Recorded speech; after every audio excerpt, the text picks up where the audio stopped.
నమస్తే, welcome to 99 TV. Kommineni Srinivasarao arrest అయ్యారు. Senior journalist, Sakshi television ఛానల్లో ఆయన ఆర్గనైజ్ చేసిన డిబేట్లో మహిళల పట్ల అనుచిత వ్యాఖ్యలు చేసిన కృష్ణరాజును నిలువరించటంలో ఆయన విఫలమయ్యారు అనేది స్పష్టంగా మేనిఫెస్ట్ అయింది. అట్లాగే ఉద్దేశపూర్వకంగానే, దీన్ని కుట్రపూరితంగానే ఆ డిస్కషన్ని లేవనెత్తారనే ఆరోపణలు కూడా ఆయన మీద, కృష్ణరాజు, మరొక జర్నలిస్ట్ కృష్ణరాజు మీద నమోదయ్యాయి.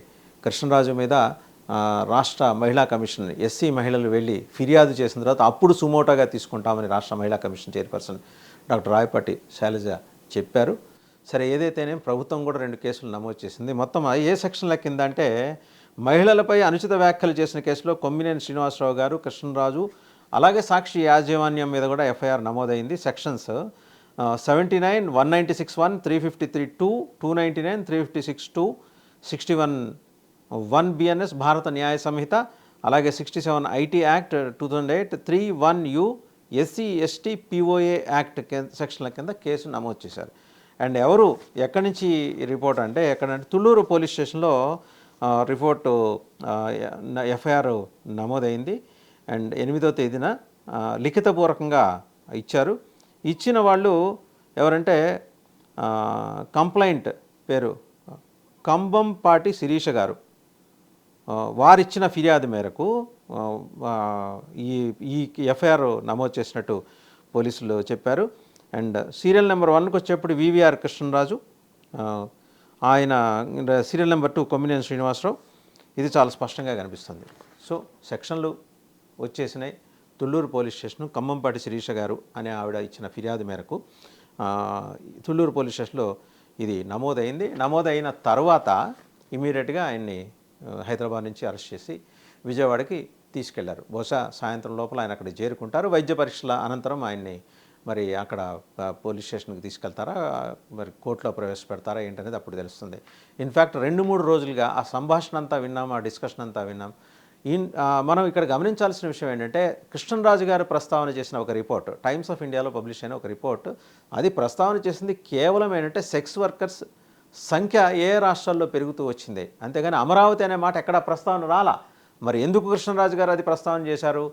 ఆ రిపోర్ట్లో ఏంటి, కర్ణాటక, ఆంధ్రప్రదేశ్, మహారాష్ట్ర ఈ 3 రాష్ట్రాల్లోనూ ఈ సెక్స్ వర్కర్ల కేసులు ఎక్కువ అవుతున్నాయి, రిలేటెడ్గా ఇబ్బందులు వస్తున్నాయని నేషనల్ ఎయిడ్స్ కంట్రోల్ సొసైటీ ఇంకొక 4-5 సంస్థలు కలిసి చేసిన ఒక డీటెయిల్డ్ అధ్యయనం, అది డీటెయిల్డ్ స్టడీ. ఆ స్టడీలో చాలా సైంటిఫిక్గా, లాజిక్గా చెప్పుకుంటూ వచ్చారు. ఎక్కడ అమరావతి రాజధాని అయింది కాబట్టి అమరావతి రాజధాని ప్రాంతంలో ఇలా పెరిగిపోయారు.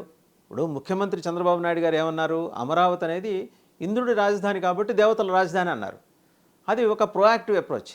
ఆ రోజు ఆయన అక్కడ కూర్చొని మాట్లాడింది ఏంటి, వేశ్యల రాజధాని.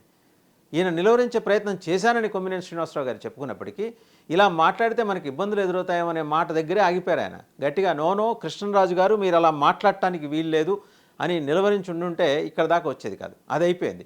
మరుసటి రోజు క్షమాపణలు కూడా వాళ్ళు బాధపడి ఉంటే క్షమాపణలు చెబుతున్నాను. బాధపడి ఉంటే ఏంటి, ఖచ్చితంగా అన్కండిషనల్గా చెప్పాలి సార్ క్షమాపణది, బేషరతుగా క్షమాపణ చెప్పాలి. వేశ్యల రాజధాని ఎలా అంటారండి? ఇప్పుడు బొంబాయి ఉంది, ముంబై దేశ ఆర్థిక రాజధాని, రెడ్ లైట్ ఏరియా ఉంది కదా అని బొంబాయి మొత్తం రెడ్ లైట్ ఏరియా అంటామా? కోల్కతా చారిత్రక నగరం, హెరిటేజ్ సిటీ దానికి ఉన్న ప్రాముఖ్యం, ఈస్ట్ ఇండియా కంపెనీ వాడు మొట్టమొదటి వచ్చి అడుగుపెట్టింది అక్కడ. దాని ప్రాముఖ్యాన్ని, ఒక శాంతినికేతన్ని, ఒక అద్భుతమైన కళాఖండాలు ఉన్న ప్రాంతాన్ని, నేతాజీ సుభాష్ చంద్రబోస్ ఇంటర్నేషనల్ ఎయిర్పోర్ట్, నేతాజీ నడయాడిన నేల, అక్కడ సోనాగచి ఉంది కదా కాబట్టి, వేశ్యల బజార్ ఉంది కాబట్టి అది వేశ్యల బజార్ కలకత్తా సిటీ అంటావా? ఎక్కడ లేదు ఈ సమస్య, సెక్స్ వర్కర్స్ సమస్య. అసలు సెక్స్ వర్కర్స్ సమస్యగా మీరు చూసి మాట్లాడాల్సిన సందర్భం ఎందుకు వచ్చింది? ఈ ప్రశ్నలన్నీ తలెత్తాయి. అమరావతి మహిళలు ఆగ్రహోగ్రదులయ్యారు. కేవలం ఇది అమరావతి రాజధానికి సంబంధించి మహిళలు మాత్రమే కాదు ఆయన చేసిన వ్యాఖ్యలు, అలాగే ఆ వ్యాఖ్యలు చేస్తున్నప్పుడు ఆయన నిమ్మళంగా కూర్చున్న తీరు, ఇవన్నీ కూడా చాలా అభ్యంతరకరంగా ఉన్నాయి. అక్రాస్ ది 2 తెలుగు స్టేట్స్ ఆ మాటకు వస్తే దేశం మొత్తం మాట్లాడుకుంది. ఎవరు మాట్లాడతారండి ఒక రాష్ట్ర రాజధాని గురించి, ఒక ప్రాంతం గురించి, ఆ ప్రాంతంలో ఉన్న మహిళల మనోభావాల గురించి? ఇక్కడ కులం, మతం, వర్గం ఇవన్నీ కాదు. ఎస్సీ మహిళలు వెళ్ళి కంప్లైంట్ చేశారు కాబట్టి ఎస్సీ ఎస్టీ కేసు పెట్టుంటారు. కానీ వాస్తవంగా మహిళా కమిషన్ వీటికన్నా ముందరే సుమోటోగా రెస్పాండ్ అయి ఉండాల్సింది. మహిళా కమిషన్ జాప్యం చేసింది ఇక్కడ, ఇందులో సందేహం ఏం లేదు. ఈ ప్రెషర్ ఫీల్ అయిన తర్వాత వాళ్ళు యాక్ట్ చేసే లోపల ఎస్సీ మహిళలు వెళ్ళి ఎస్, రాజధాని ప్రాంతంలో 35% నుంచి 40% ఎస్సీ కులాలు, ఉపకులాలు వాళ్ళు భూములు ఇచ్చారు రాజధానికి. మనకు అభ్యంతరం ఉంటే చంద్రబాబు గారి రాజకీయ విన్యాసాల మీద ఏమన్నా రాజకీయ పరంగా విమర్శలు చేయొచ్చు, కానీ మహిళల్ని వివాదంలోకి లాగి మన ఇంటి మహిళల్ని మనమే అగౌరవపరచుకోవటం ఏంటనేది రగిలిపోయింది మహిళా సమాజం ఆంధ్రప్రదేశ్ మొత్తం మీద. రోడ్ల మీదకి వచ్చారు జనం. ఇంతగా లా అండ్ ఆర్డర్కి దారి తీసే విధంగా పిచ్చి వ్యాఖ్యలు చేయటం, పైగా వాటిని సమర్థించుకోవడానికి రెండో రోజు ప్రయత్నించడం, మూడో రోజు కానీ దిగిరాని పరిస్థితి. ఈరోజు క్షమాపణలు వచ్చాయి. పూర్తిగా చేతులు కాలేక ఆకులు పట్టుకునే ప్రయోజనం ఉంది. ఆ రోజే ఆ డిబేట్లోనే కృష్ణరాజు గారు మీరు ఈ రకంగా మాట్లాడటం మర్యాద కాదు, ఈ డిబేట్ నేను నిలిపేస్తున్నాను అని చెప్పి పక్కకి వైదొలిగి ఉంటే కొమ్మినేని శ్రీనివాసరావు గారికి గౌరవం దక్కేది. ఈరోజు అంత పెద్ద మనిషి నీ పోలీసులు అరెస్ట్ చేసి తీసుకెళ్తున్నారంటే నిన్నటిదాకా సంపాదించుకున్న 45 ఏళ్ల పెద్దరికం ఇవాళ పోలీస్ స్టేషన్లో వెళ్ళి నుంచుంటోంది. ఎవరు చేసుకున్నారు? అది స్వయంకృతం. ఓకే, యాజమాన్యపరంగా కొన్ని ఒత్తిళ్ళు ఉండొచ్చు కాక, బట్ ఇదే సందర్భంలో ఇక్కడ మనం మాట్లాడుకోవాల్సిన అంశాలు వేరేవి కూడా ఉన్నాయి. లోగడ ఒక ఛానల్లో ఒక డిబేట్లో కొలికపూడి శ్రీనివాసరావు గారు, అప్పుడు ఇంకా అనలిస్ట్, ఆయన ఉద్యమకారుడు, ఆయన ఒక బీజేపీ నాయకుడిని చెప్పు తీసుకుని కొట్టాడు. ఆ కేసు కూడా మరి ప్రభుత్వం తిరగతోడుతుందా?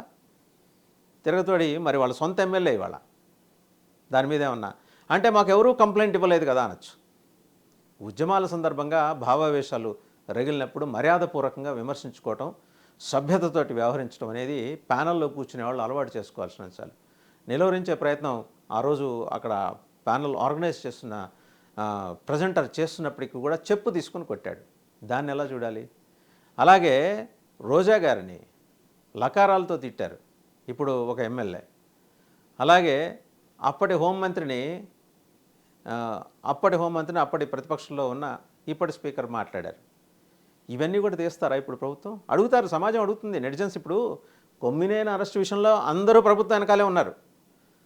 మొత్తం మహిళలే కాదు, మొత్తం ఎంటైర్ ఆంధ్రప్రదేశ్ ఆ మాటకు 2 తెలుగు రాష్ట్రాలు కొమ్మినేని గారిని లేకపోతే కృష్ణరాజు గారిని అరెస్ట్ చేసి తీరాలనే అంశంలో ఎవ్వరికి అలాంటి సెకండ్ ఒపీనియన్ లేదు. బట్ లోగడ జరిగినవి అవి రివ్యూ చేస్తుందా ఈ ప్రభుత్వం? ఇవాళ మాట్లాడుతున్నారు, అడుగుతున్నారు రకరకాలు. జగన్మోహన్ రెడ్డిని నోరెత్తితే ముందర సైకో అని మాట్లాడిన వాళ్ళని ఇవన్నీ కూడా పరిగణలోకి తీసుకుంటుందా?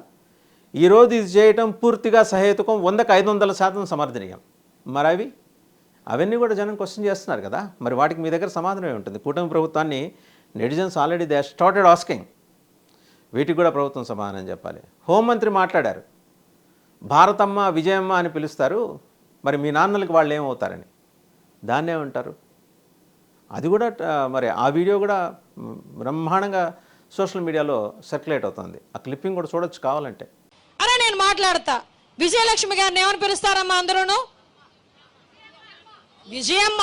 భారతిరెడ్డి గారిని భారతమ్మ. విజయమ్మ గారిని విజయమ్మ అని పిలుస్తారు, భారతిరెడ్డి గారిని భారతమ్మ పిలుస్తారు. మరి వీళ్ళ అమ్మ అని పిలిచిన, భారతమ్మ అని పిలిచిన వాళ్ళకి వీళ్ళ నాన్నలకి ఏమవుతాడో ఒక్కసారి మనం కూడా ఆలోచన చేసుకోవాలి. సో ఓవరాల్గా ఏంటంటే కొమ్మినేని గారు, కృష్ణరాజు గారు వీళ్ళ అరెస్టుని ఎవ్వరూ కూడా వ్యతిరేకించరు, 100కి 500% సమర్థిస్తారు.